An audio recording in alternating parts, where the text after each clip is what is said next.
Paz do Senhor, irmãos. Boa noite. O texto está em Juízes 6. Meditar um pouco na história de Gideão. O Senhor me levou a estudar um pouco essa história, me deu algumas lições e queria compartilhar com vocês. Amém? Todos encontraram? Não, Juízes 8, perdão. É só um versículo, mas que vai levar uma meditação nesse capítulo, do 6 ao 8. Vai dizer, versículo 4. Juízes 8, versículo 4. Vindo Gideão ao Jordão, passou com os 300 homens que com ele estavam, cansados, mas ainda perseguindo. Amém? É só esse versículo. Eu achei interessante, irmão, meditando aqui na história de Gideão, desses 300 soldados, né? Eu achei muito interessante, muitas coisas aqui me chamaram a atenção. E para a gente saber aqui, precisamos entender qual era o contexto aqui que Israel estava passando aqui. E Israel estava no momento de trevas aqui, momento de que se afastou do Senhor. A palavra de Deus, Juízes 6, logo no começo do capítulo, vai dizer que eles haviam feito o que era mal perante o Senhor. E o Senhor os havia entregado por 7 anos nas mãos dos midianitas. Então Israel fez o que era mal perante o Senhor e estava entregue nas mãos dos inimigos. O que me chama a atenção, irmão, aqui é que eles estavam na terra da promessa. Eles estavam naquilo que Deus havia prometido para eles. Haviam colocado nas mãos dele, entregado para eles as promessas dele. E aqui já me vem uma lição muito importante, né? Eu coloquei aqui, há uma tendência no homem a relaxar, no homem de Deus. Há uma tendência no homem de Deus a relaxar quando está em prosperidade, quando tudo está bem. E aqui é o reflexo não só desse povo dos juízes, do período dos juízes. Porque se você for ver o livro dos juízes, o reflexo é essa gangorra espiritual. A gente geralmente fala que é um livro mais triste da Bíblia, né? Que vive aquela gangorra. Estavam bem com Deus, quando se afastavam, os inimigos cresciam, eles se aproximavam de Deus, clamavam ao Senhor, o Senhor os livrava. E logo quando aquele líder, naquele momento do período dos juízes, morria, aquele povo se esquecia do Senhor, se voltava contra o Senhor, e eles caíam. E a palavra do Senhor vai dizer no final desse livro, uma característica dele muito importante, que esses juízes, eles viviam de acordo com o que eles achavam que era correto, de acordo com os seus caminhos, seus próprios caminhos. Eu acho que isso aqui é certo, e eles seguiam de acordo com seus próprios caminhos, né? Outro homem de Deus que passou por isso, passou por um momento de prosperidade, eu até perguntei para João onde estava esse texto, é Davi, que Davi vai dizer no Salmo 30, né, que na sua prosperidade, ele disse que ele nunca seria abalado. E o Salmo também relata que foi só o Senhor virar um pouco a sua face para ele, né? Eu até anotei aqui, apenas voltaste o rosto e fiquei logo conturbado. Davi registra no Salmo 30. Então, aqui, irmãos, há um grande perigo para nós, de quando tudo está bem, de quando tudo está em prosperidade. Eu não falo nenhuma prosperidade, está tudo farto, estou enriquecendo, está uma maravilha. Não, mas eu digo que quando tudo está calmo, está tudo em paz, quando você tem um bom emprego, quando você você é honrado no seu serviço, quando você é um bom líder, quando você está tudo em paz na sua casa, quando está tudo legal na igreja, quando está tudo em paz, não tem problema nenhum na sua vida.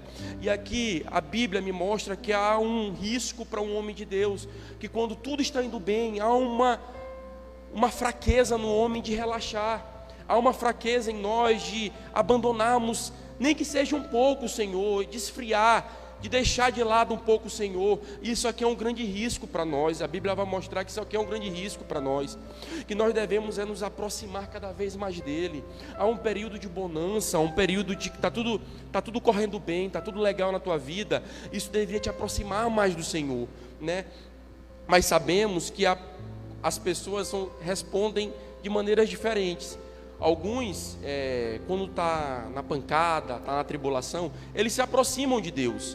Outros não, outros quando está na pancada, eles correm.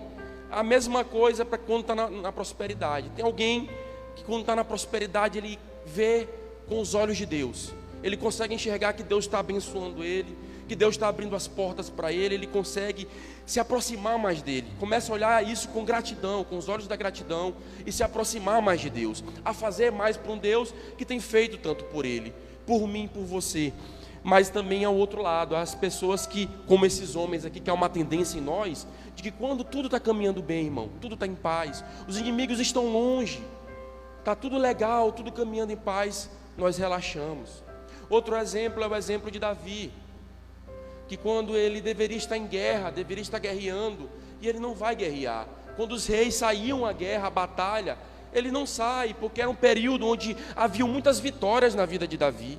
Ali Davi saía para pelejar e tinha vitórias, o Senhor entregava os inimigos na mão de Davi, mas Davi, por um certo momento, relaxou. Isso aqui é uma lição para nós importante, que no momento de que quando tudo está bem, há um risco sério de nós relaxarmos, de nós negligenciarmos. Está tudo em paz, está tudo legal, tudo bacana, está tudo dando certo, as contas estão pagas, está tudo ok. Há um grande risco de você se afastar de Deus. Isso aqui é um chamado de Deus para mim, um alerta de Deus para mim, para você, para a sua vida, que quando tudo está correndo legal, está tudo acontecendo bacana, a gente se afasta dele. E às vezes é preciso o Senhor nos entregar nas mãos dos inimigos, irmão. Às vezes é preciso acontecer isso com a gente, para a gente despertar, para que o Senhor entregue a gente na mão dos inimigos, para que a gente volte correndo para Ele, né? Essa é uma primeira lição que eu tirei dessa história de Gideão, né? No começo desse capítulo de Juízes 6, a palavra de Deus vai dizer que prevaleceu os midianitas contra Israel. Mas eu achei interessante que, se você for ver o significado de Israel, é Deus prevalece. Aonde era para Deus prevalecer, quem prevaleceu foi o inimigo, irmão. Aonde era para Deus prevalecer na minha vida, na tua vida, no momento de paz, no momento em que tudo está dando certo, quem prevaleceu é o inimigo. Que coisa terrível para essa geração, que coisa terrível para esse povo que estavam na terra da promessa, estavam no lugar certo, no período certo, no tempo certo, tinham tudo para ofertar mais para Deus, tinham tudo para fazer mais para Deus, mas não fizeram, relaxaram, esqueceram do Senhor, viraram as costas para Ele. E qual é a consequência disso? A consequência é que a conta chega. Outro dia eu estava meditando muito nisso, que me veio assim, eu passei uns dias muito bem com o Senhor, me consagrando bem, minha mente, meu coração totalmente nele. Mas veio um dia que eu me achei assim, que quando eu fui fazer minha análise no final do dia, que eu podia ter dado mais, que eu me analisei, não, esse dia não, eu podia ter dado mais para o Senhor, eu podia ter ofertado mais para Ele nesse dia, e eu me entristeci. E foi um dia que Mateus acordou chorando, acho que era 1h30, um choro que não acabava mais, irmão. E a Sueli ficou agoniada, acordou mamãe, acordou papai. E eu fiquei lá no quarto, fui orar. E eu ouvi assim o Senhor dizendo assim, ó: o preço é pago de um jeito ou de outro, irmão. A conta chega para mim e para você. Ou eu pago o preço da obediência, de viver segundo os mandamentos de Deus, de buscar mais a sua face, de me entregar mais para Ele, ou eu vou pagar o preço da desobediência. Essa fatura lá chega, um dia ela chega para mim e para você. E naquele momento, quando eu estava orando, o Senhor falava comigo e disse assim, ó: tu vai pagar o preço de um jeito ou de outro. Ou tu paga o preço de me buscar, ou tu paga o preço da desobediência. E eu disse assim: Senhor, se for tu mesmo que está falando comigo, me dá um sinal, faz com que ele pare o choro dele agora. Não demorou nem 5 minutos, irmão. Mateus parou de chorar. Aí eu entendi que o Senhor que estava falando comigo não era coisa minha. Aí eu entendi essa lição de Deus para mim. Ou eu vivo para Ele, verdadeiramente para Ele, ou vou viver pagando um preço da desobediência, irmão. E é como a gente costuma pregar aqui, né? Que a fatura chega. Eu vou pagar esse preço, irmão. Não tem dessa. É bom quando a gente ainda paga aqui. É bom quando a gente paga aqui, a gente pode se arrepender e se voltar para Ele. O ruim é quando não tiver mais tempo, tu tiver que pagar para lá. Aí é complicado, irmão. Então Deus está nos chamando e mostrando para nós o perigo de quando tudo está bem, de quando tudo está em paz para um servo de Deus, que devemos olhar com os olhos da gratidão, devemos olhar com os olhos de Deus e nos aproximar mais dEle. Ver que Deus está fazendo por mim, por você, trazendo um período de paz, um período enquanto tu está orando bem, está te consagrando bem, está tudo legal. mas você deve dar mais, ofertar mais para Ele, olhar como se deve olhar, com gratidão, e ofertar mais para Ele. E olhando para a vida de Gideão, irmão, eu achei algo muito interessante, porque Gideão, quando eu meditava nele, nesse homem, para entender esse versículo que nós lemos, porque que esses homens cansados, eles perseguiam, né? Eu precisei entender como esses homens viviam. E meditando um pouco em Gideão, eu me lembrei um pouco de Elias, que quando Elias aparece meio que do nada, né? Meio que do nada ele aparece e já está diante do rei. Mas a verdade é que Tiago, ele vai dizer que Elias era um homem que nem a gente, né? Que nem nós, sujeito às mesmas paixões que nós, aos mesmos sentimentos. Só que o versículo ele não para por aí. O versículo vai dizer que Elias orou, e vai dizer que Elias orou com instância, que Elias estava orando. Antes de Elias aparecer diante de Acabe, Elias estava orando, Elias estava se consagrando. Deus não coloca um homem diante de um camarada grande desse assim, do nada não.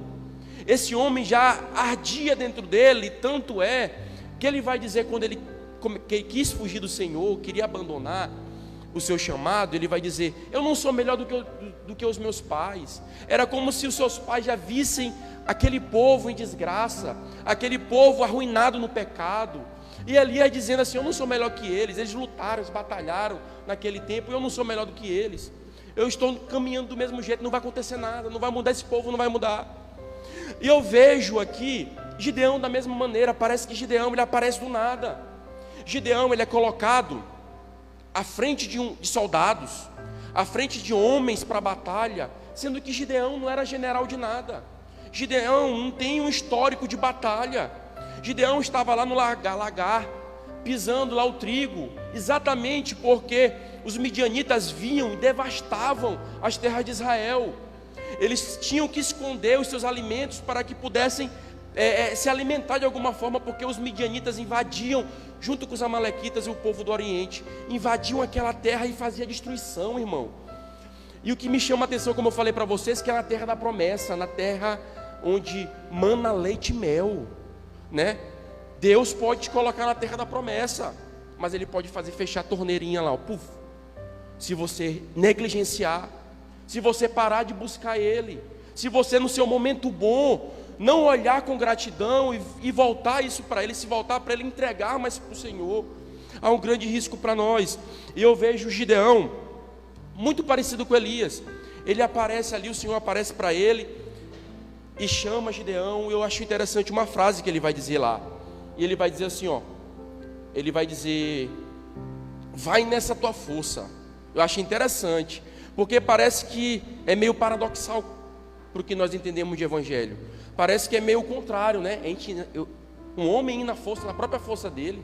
Como é que é isso? Como é que te entende isso? Como é que te encaixa isso com a palavra do Senhor? É que esse homem, irmão, Deus já estava preparando esse homem. Quando eu meditava nisso, eu lembrei de Ana. Quando o Senhor fecha a madre de Ana e prepara ela, leva ela aquela dor, aquela coisa, até ela ofertar Samuel, exatamente para um tempo de trevas como esse tempo aqui, um tempo que o povo havia se voltado contra o Senhor. Mas Deus fecha a madre de Ana e leva a Ana a chorar, leva a Ana a buscar, até ela entender o que o Senhor queria para aquele tempo. E ela oferece o seu filho, Samuel, o seu filho, aquela criança, para o Senhor, e diz que ele vai passar a te seguir, Senhor, ele vai viver para ti. E quando eu meditava nisso, eu lembrei de Ana, que Deus estava preparando esse homem. Deus já tinha colocado um sentimento no coração desse homem. Ele estava vendo aquilo tudo que acontecia lá. Juízes vai dizer que: Senhor, Tu é um Deus que nos tirou da terra da servidão, Tu nos tirou da terra do Egito para nos abandonar aqui. Aquilo ali já mexia com Gideão. Aquilo que estava acontecendo com os midianitas deixando Israel num estado de derrota, de destruição total. Aquilo ali já estava mexendo com Gideão. Assim como Elias, assim como o Senhor estava trabalhando no coração de Ana, o Senhor trabalhava aqui no coração de Gideão. Por isso ele diz: vai nessa tua força, porque foi eu que coloquei esse sentimento em ti. Vai nessa tua força, porque foi eu que preparei esse teu coração. Sou eu que estou inclinando o teu coração para fazer isso. Um homem de Deus que aparece que meio do nada, que nem Elias, mas um homem que Deus estava preparando, irmão. Deus está preparando homens, Deus está preparando mulheres, Deus está preparando jovens nessa geração. Deus quer levantar, está induzindo, inclinando o coração desses jovens a buscar mais dele, homens e mulheres a buscar mais dele. Deus está induzindo, está vendo uma geração, está fazendo esses homens, mulheres, jovens a olharem uma geração e verem que precisam buscar o Senhor, que precisam dar mais para o Senhor, que precisa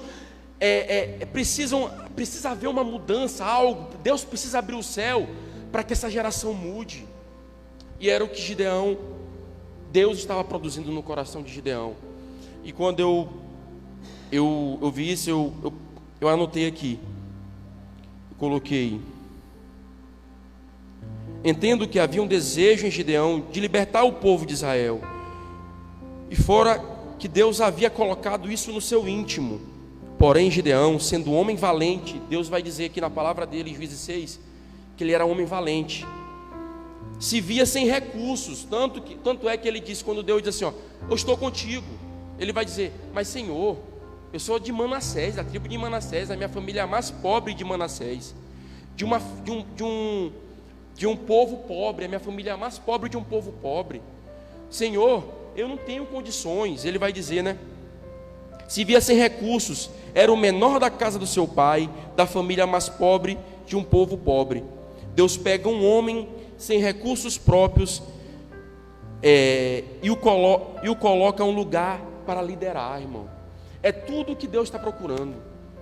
Deus está procurando, precisando de um homem, de mim, de você, que esqueçam os seus próprios recursos, que esqueçam e ponham de lado as suas próprias forças, e que passe a confiar no Senhor. Aqui, quando você vê Gideão colocando à prova o Senhor, ele não é falta de fé, até porque ele está na galeria da fé. Não era falta de fé aqui de Gideão, né? Mas é que ele se via pequeno para aquilo que ele estava fazendo, para aquilo que ele foi convocado, estar diante de um exército e liderar aquele exército. Mas Deus está procurando nessa geração e continua a buscar homens, mulheres sem recursos nenhum, que entenderam que não tem força nenhuma para fazer algo para Deus e que precisa dele para fazer algo para ele. É disso que Deus tem buscado, é disso que Deus está procurando, e seus olhos estão atentos. A palavra de Deus vai dizer que ele achou a Davi, um homem segundo o seu coração, que iria fazer a sua vontade, toda a sua vontade. E Deus continua a buscar um homem assim, irmão. Aonde estão esses homens? É uma pergunta que eu tenho feito nas minhas pregações, e porque o Senhor está me incomodando também com isso, me mostrando se eu sou mesmo esse homem, disposto a fazer toda a sua vontade, mexendo comigo por meio das pregações, mexendo comigo por meio da sua palavra. Ontem mesmo eu cheguei para a Suelen e disse: Suelen, bateu o desânimo, estava vindo bem, estava alegre, e ontem eu falei para ela: Suelen, bateu o desânimo, não sei o que foi não.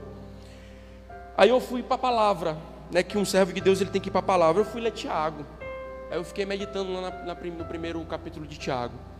Mas meus irmãos, é verdade, irmão. É aquilo que Jesus ele vai dizer, que o seu alimento, né, era fazer a vontade do Pai, era fazer a vontade do seu Senhor e praticar e realizar a sua obra.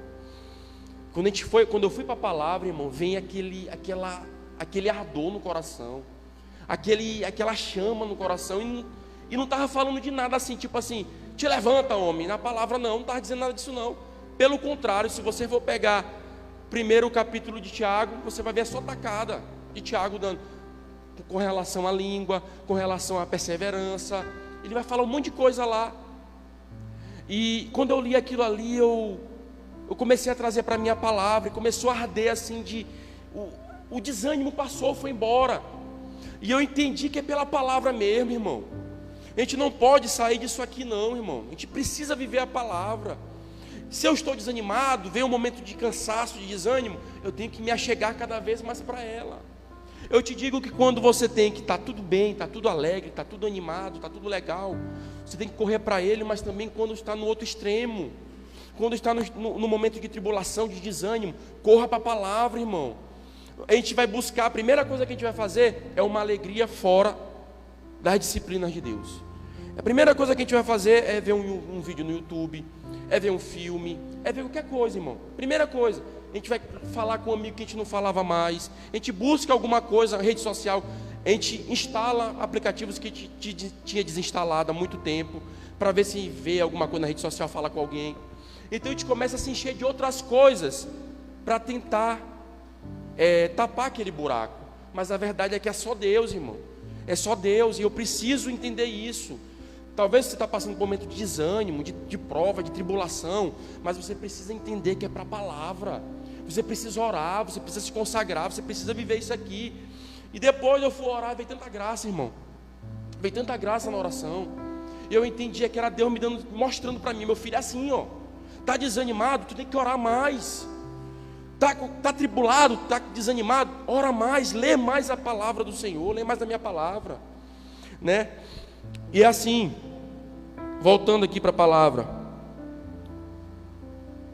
uma característica interessante que eu vi em Gideão é que depois que Deus chama aquele homem, chama Gideão, ele dá uma missão muito difícil para Gideão.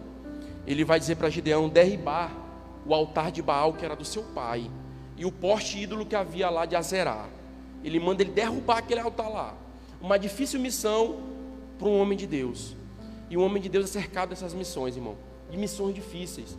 E Gideão vai lá e faz. E monta um altar para o Senhor. Lá onde tinha um altar de Baal, ele monta um altar para o Senhor. Ele destrói aquilo ali, pega a lenha do poste ídolo e faz um altar para o Senhor, um sacrifício para o Senhor. E eu achei interessante porque é como eu havia falado no começo. Não tem vida cristã, irmão, sem pagar preço, irmão. Deus, ele chama um homem, mas ele logo dá uma missão para aquele homem. E é exigido preço de nós. Deus, ele não me quer e não te quer de qualquer jeito, não. Deus, ele não me quer como aquela história de que Deus usou até a jumenta de Balaão, para Balaão. Deus só usa a jumenta quando não tem servo de Deus para usar. Essa é a verdade. Quando não tem homem e mulher de Deus para usar, ele usa a jumenta. Mas se tem servo, homem e mulher de Deus para se dedicar, Deus, ele quer usar você, quer me usar, quer te usar. Então eu preciso entender que há um preço a ser pago. Não é uma graça barata, não é uma graça de qualquer jeito, Deus me alcançou e pronto, não. Mas Deus exige de nós um preço, e eu preciso praticar isso, eu preciso fazer isso, eu preciso pagar esse preço. E quando eu lembrei agora de quando o Senhor falava que havia um preço a ser pago, que é o preço da obediência, quer ser o preço da desobediência, eu lembrei daqueles fardos, né? Que o Senhor vai dizer assim, ó, vinde após mim, vós que estão cansados e sobrecarregados. Ele me fez meditar naquele versículo, eu entendi aquele versículo. O fardo que aquele povo carregava é o fardo do mundo, da desobediência, o preço da desobediência. E Deus me chamando para pagar um preço, mas um preço para Ele, para as coisas dEle, para viver para Ele, para alcançar, para viver a face, para vê-lo, irmão. Não há ministério sem esse desejo, esse ardor de querer mais do Senhor. Não há um ministério de acomodação. Não há um ministério sem pagar um preço e querer conhecê-lo mais. E glória ao Senhor Jesus que Ele é infindável. Glória ao Senhor Jesus que Ele é infindável, que cada vez que eu me aproximo dEle, cada vez há mais, para Ele poder ofertar para o seu servo, de conhecimento dEle, poder conhecê-lo, poder saber como é que Ele caminha. E eu vi uma característica importante de Gideão, ele precisava disso, um homem que mesmo cansado, consegue perseguir, consegue romper um monte de coisa. É um homem que estava atento à palavra do Senhor e que obedecia a palavra dele, que pagava o preço, que é necessário pagar o preço, e às vezes é dentro de casa, irmão. Às vezes os problemas estão dentro de casa, você precisa romper dentro de casa. Às vezes você precisa trazer uma palavra dura dentro de casa. Infelizmente acontece. É como a palavra do Senhor vai dizer, né? Que Ele veio para trazer espada, né? E isso acontece com a gente, e acontece comigo. até compartilhar com vocês. Uma pessoa que me ajudou há muito tempo, desde o começo quando eu cheguei aqui. E sempre vinha conversando comigo e me ajudava bastante. E desde o começo ela me ajudou muito. Foi uma pessoa que me ajudou demais. Mas chegou um momento que eu tive que dar uma palavra para ela. Ela se embaraçando com coisa de trabalho. E no trabalho ela não estava mais tendo tempo para ir na igreja, congregar, dar mais para o Senhor. E eu tive que falar uma verdade para ela. Olha, desse jeito aí tu não vai suportar. Ó, desse jeito aí o diabo vai te enganar. Tu não tem força para as coisas do diabo. Quando o diabo se levantar contra a tua vida, tu não tem força. Foi só falar isso, irmão. Acabou a amizade. Só falar isso. Acabou a amizade. Outro dia eu sonhei bem pouco. E eu sonhei com a minha irmã, né? Eu sonhei que um ladrão roubava algo dela lá na frente de casa. E eu entendi, porque eu tive o mesmo sonho quando eu cheguei aqui. Eu entendia que o diabo tinha me roubado, que ele teve mais força do que eu. E eu lembrei de uma palavra que o pastor deu para Nicaele, que tu gosta de testemunhar, né? Que uma vez ele me chamou na parede e disse que desse jeito não dava, né? Tinha que melhorar, que o diabo tem força e tinha que dar mais para Deus. E eu lembrei disso, e quando eu sonhei de manhã bem cedinho, anotei o sonho. E quando chega no final da tarde, minha irmã está chorando lá com minha irmã, com minha mãe, mamãe dando umas palavras para ela lá de consolo. E eu achei estranho aquilo ali. Aí eu fui lá, me cheguei mais perto para saber o que era. Aí eu fiquei sabendo que era um exame dela que deu uma alteração, uma coisa lá. E aquilo me incomodou. Eu lembrei do sonho e me incomodou, porque eu já tive o discernimento do sonho. Eu entendia que a vida, que agora ela se converteu, eu entendia que a vida que ela estava levando de evangelho não estava sendo suficiente, e que ela precisava dar mais, que ela precisava pagar o preço. Não era um evangelho light, não era um evangelho bacana, legal, não. Que ela precisava dar tudo para Deus.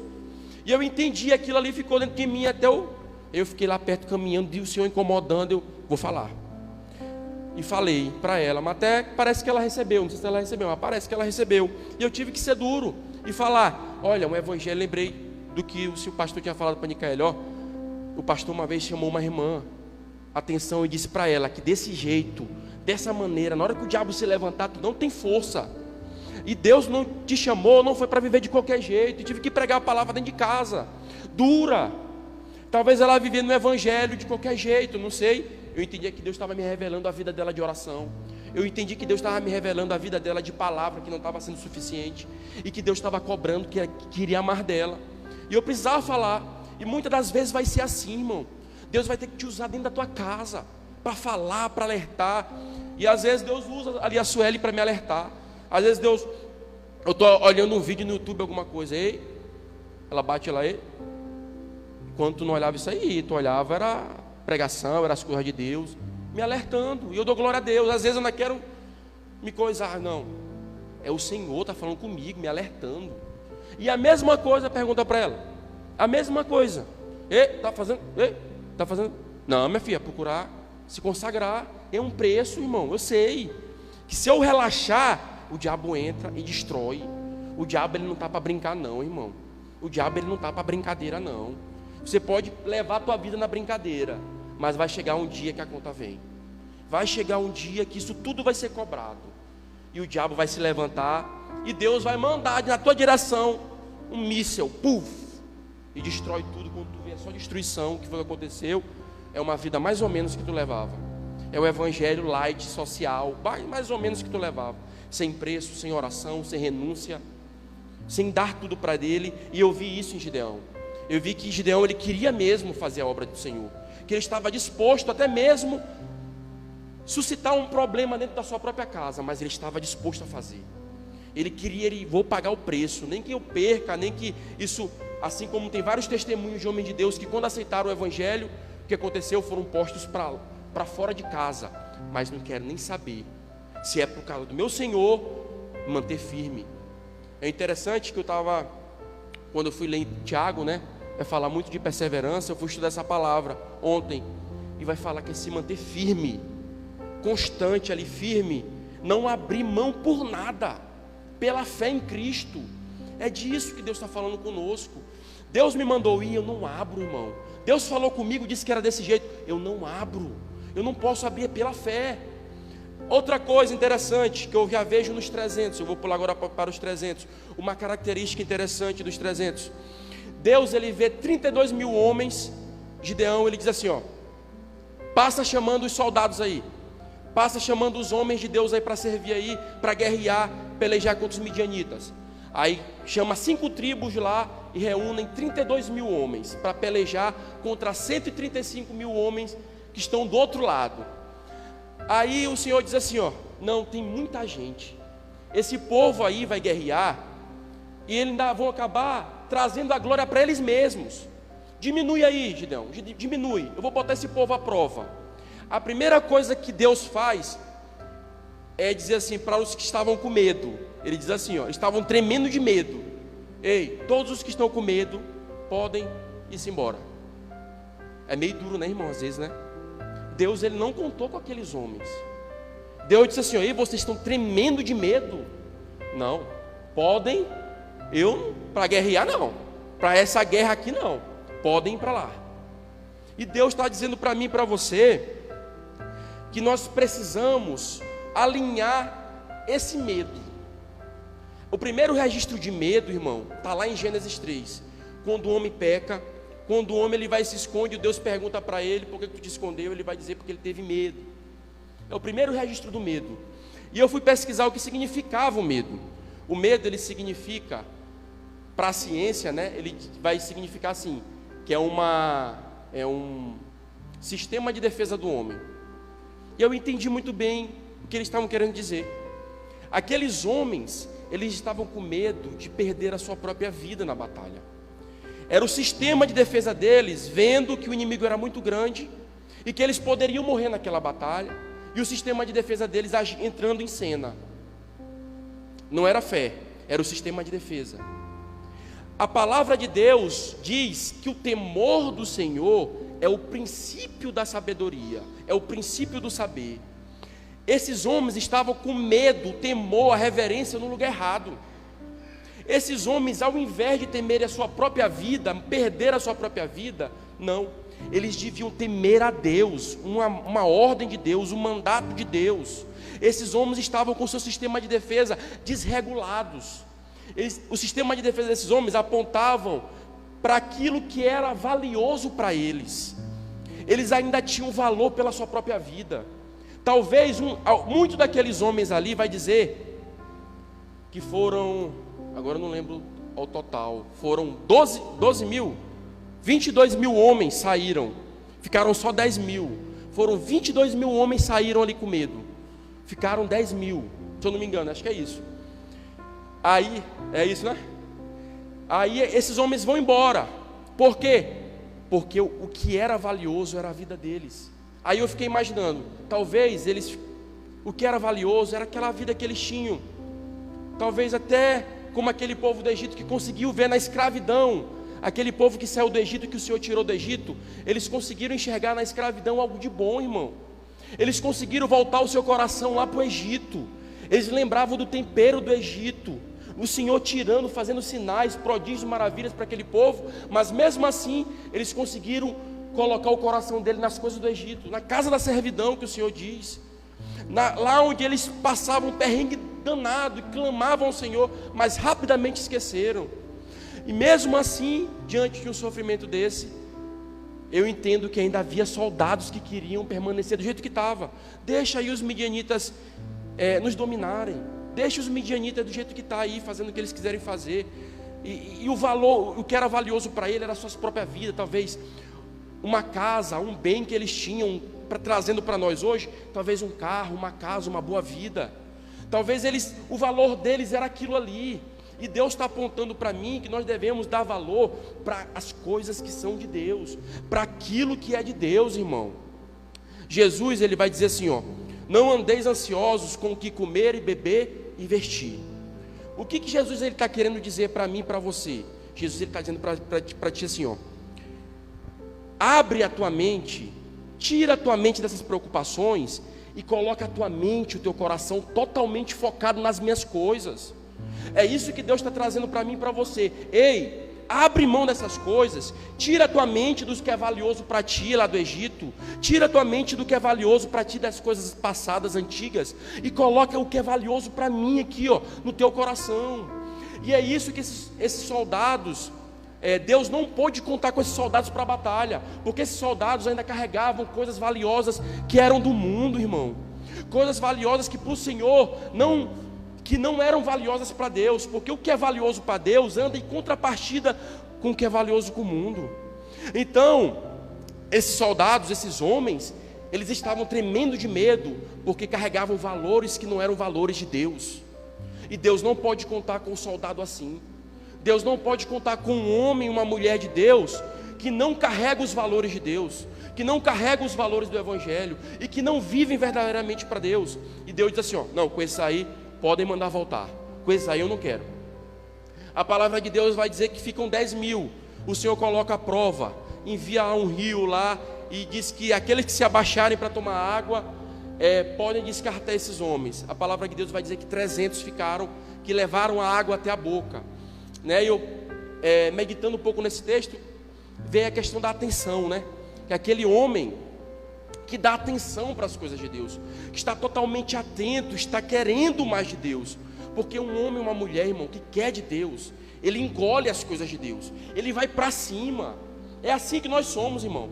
Você tem um desejo, te explicar, você tem um desejo, tirar para mim, quando vê a questão da faculdade, tem um desejo, eu quero me formar, quero faculdade, você vai, engole aquilo ali, irmão, você vai para cima, quer conhecer, quer aprender, é a mesma coisa, só que você quer aprender, quer conhecer, engolir as coisas que não deveriam ser engolidas. Vocês deviam correr para as coisas de Deus, ter interesse pelas coisas de Deus, entender como Deus está se movendo. Esses homens eram atentos, irmão, atentos à voz de Deus, atentos à palavra de Deus, atentos como Deus estava se movendo naquela geração, como Deus estava, o que Deus queria fazer naquele momento. Aqueles homens estavam atentos. É por isso que aqueles homens não se baixavam, não se curvaram, mas levaram as águas até a sua boca, porque eles estavam atentos, não queriam. Eu estou em guerra, eu estou preparado. É palavra de Deus, o pastor está pregando, o irmão está pregando, eu estou ali aprendendo, eu estou engolindo. Tem oração, tem clamor, eu quero estar lá, eu quero estar junto. Tem alguma coisa que a igreja está participando, eu quero estar lá, eu quero estar junto. Não há evangelho assim, irmão.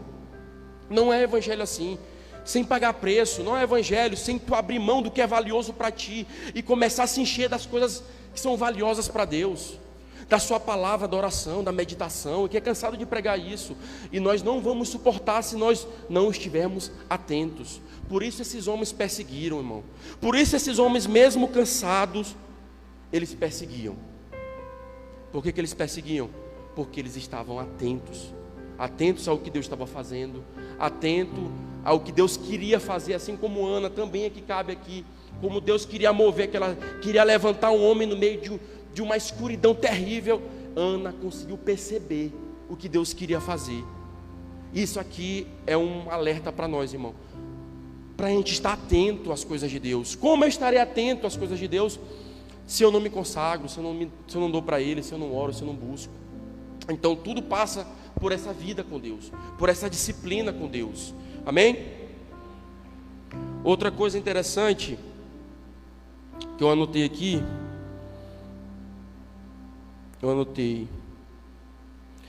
já vai para o versículo, diretamente para o versículo.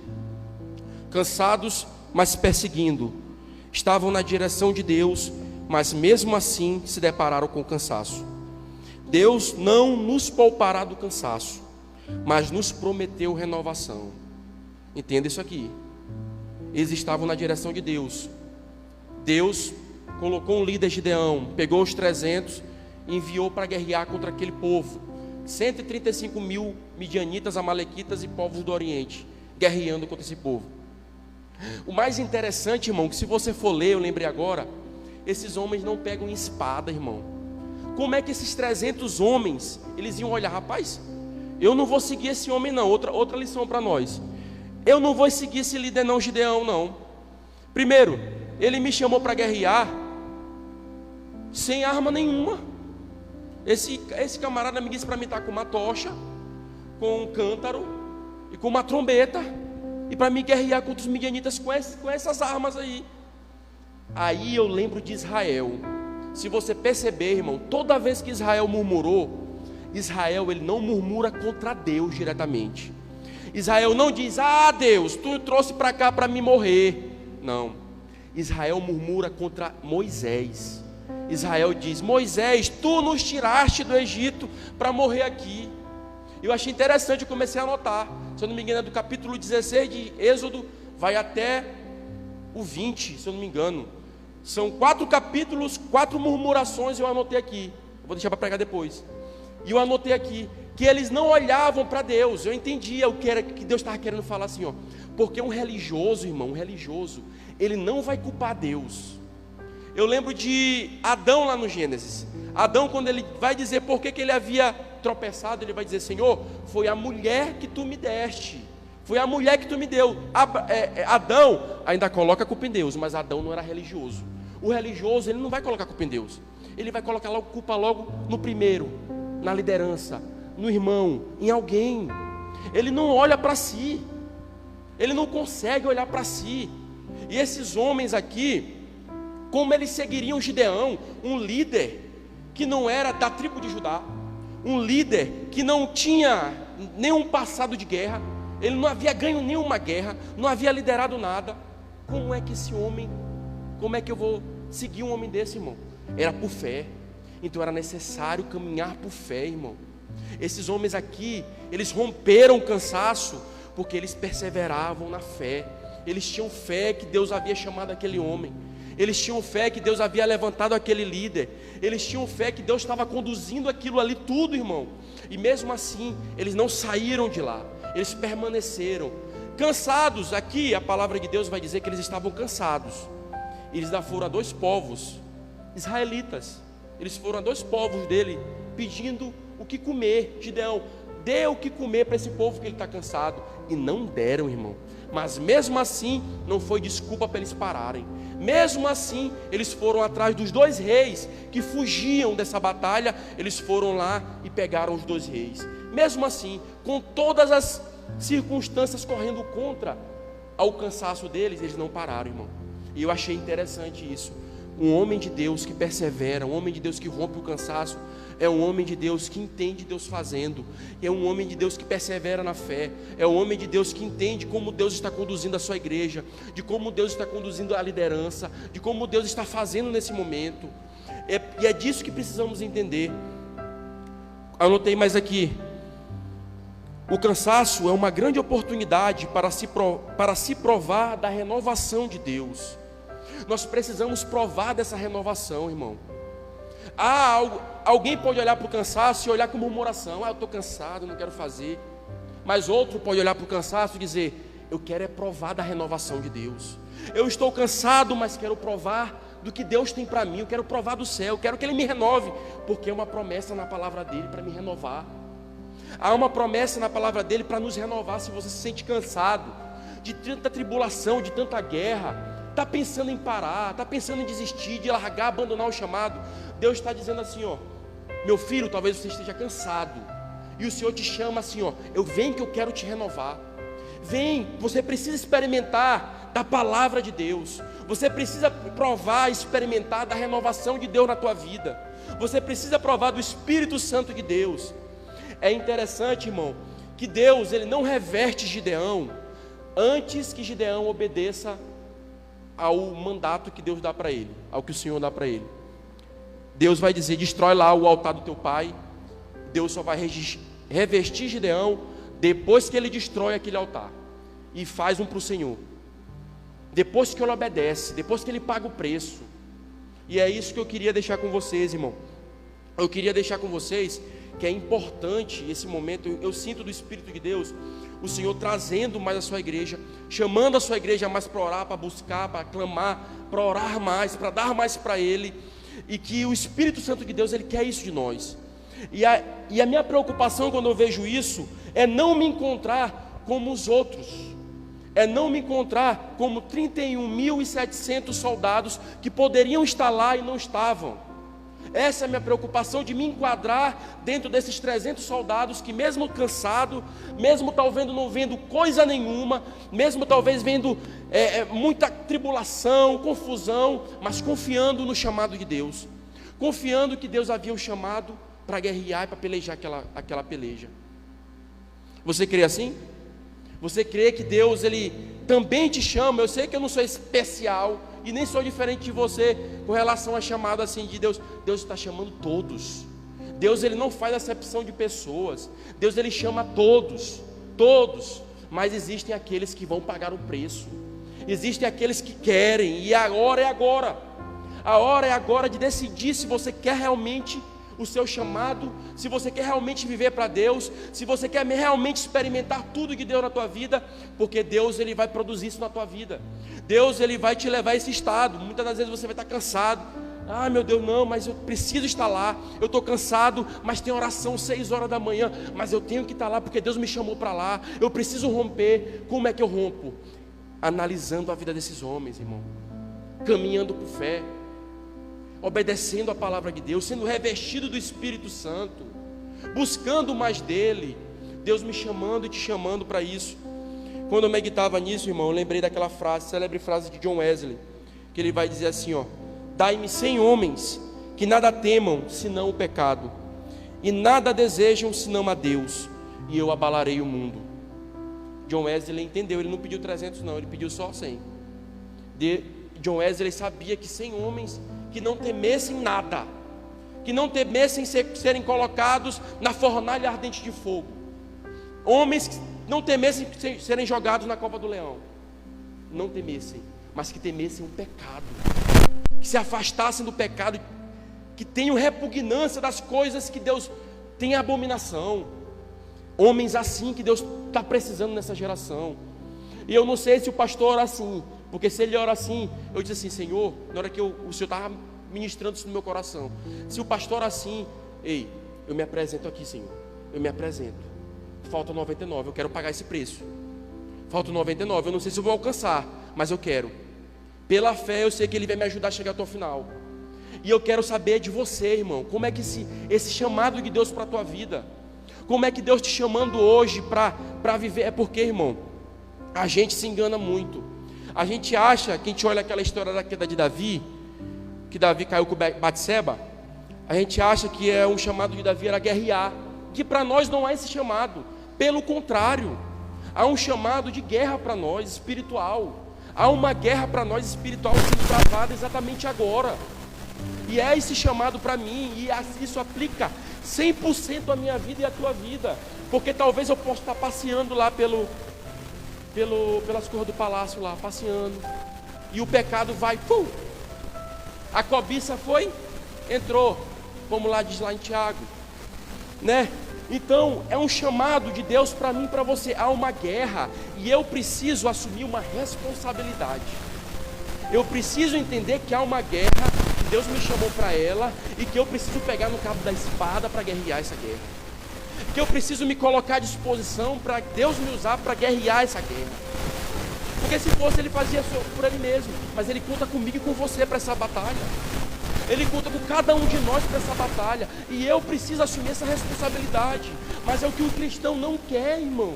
O cristão, ele não quer, ele quer viver uma vida cômoda, uma vida boa, uma vida de bênçãos, tudo tranquilo, mas esquece das coisas de Deus, esquece que é uma guerra agora sendo travada. E Deus está me chamando para pagar esse preço, para você pagar esse preço. Eu preciso ser um soldado, eu preciso estar pronto como um soldado, eu preciso estar disposto como um soldado e fazer como esses homens aqui fizeram.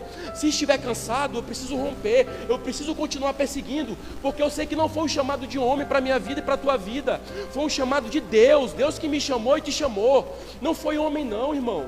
Então por que nós vamos parar? Por que nós vamos desistir? A palavra de Deus vai dizer que até os jovens se cansam e se fatigam, não é verdade? Mas Ele diz que eles renovam, aqueles que esperam no Senhor, aqueles que esperam nele, aqueles que abandonam as suas armas, no sentido de dizer assim, ó, eu não vou fazer nada com minha própria força, eu vou deixar com que Ele faça na minha vida, eu vou deixar com que Ele venha e me renove, e eu preciso provar dessa renovação. É como o pastor gosta de falar E uma das principais características de um cristão é sempre estar no pé do altar para querer essa renovação, querer provar dessa renovação. E Deus, Ele produz isso, irmão. E eu, meditando também um pouco, lembrei agora que isso aqui é um alerta para nós. E eu meditando na história de Saul e de Samuel, lá dos Amalequitas. Eu até falei aqui no clamor. E eu não vi Deus dizendo para aquele povo lá, para Saul, perdão.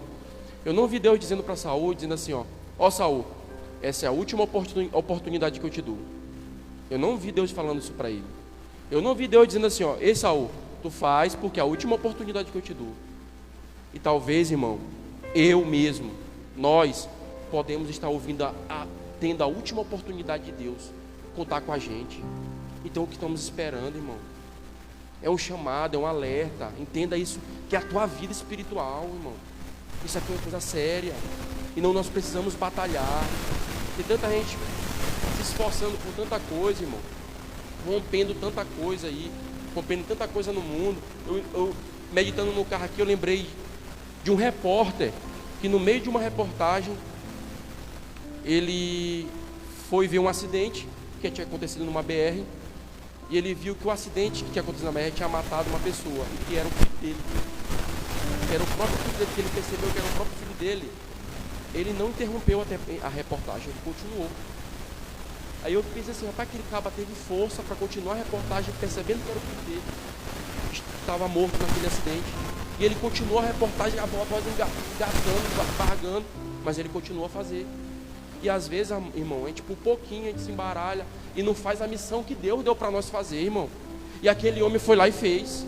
O filho dele morto lá diante dele lá, e ele não parou, não deixou de fazer a missão que ele tinha para fazer lá. E ele fez. E a gente, pouquinha coisa, a gente se atribula, não quero mais fazer.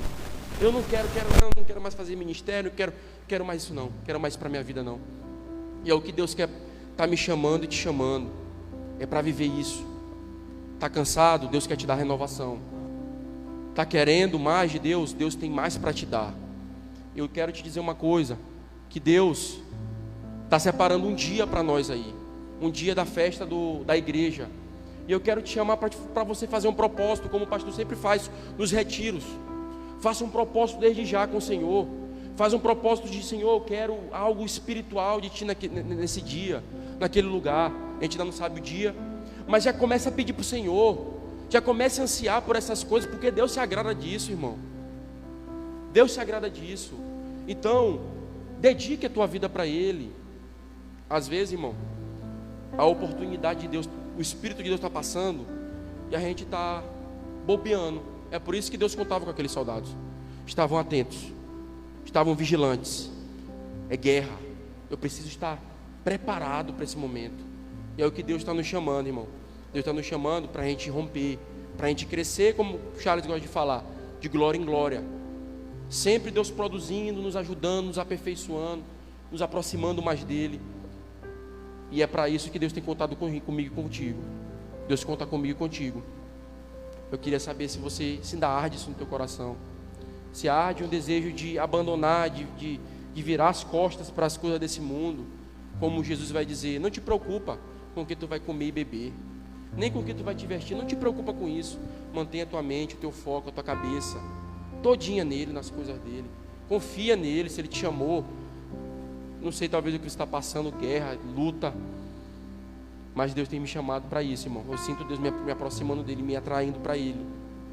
E eu sei que Deus não está fazendo isso só comigo.